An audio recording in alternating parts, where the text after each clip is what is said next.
Welcome to another video from Gradelink websites. In this tutorial, we'll go over how to update the drop-down animation for a classic menu item. That is that it is not built in the global header and footer builder, but it's built in the theme customizer.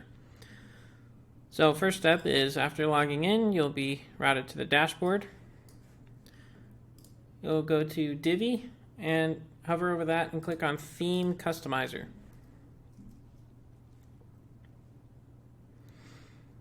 And our goal is to edit it so that this animation, when the drop down appears, is no longer flipping. So we'll go to Header and Navigation.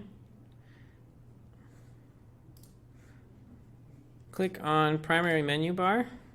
And then down at the very bottom here, we see drop-down menu animation. There's a setting there. And you can also see there's 4 options for this. Slide, fade, expand. The most common one is fade. That's where it just changes to appearing rather than to a flipping animation.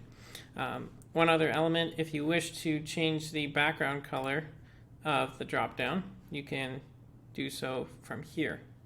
Then you'll need to change the text color as well so it shows up, and etc. Now this is for the deprecated version of the site.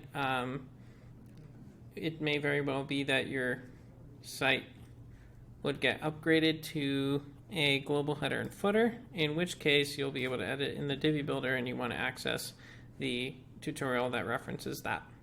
So this is only for those websites that are using the classic theme customizer for their header and footer.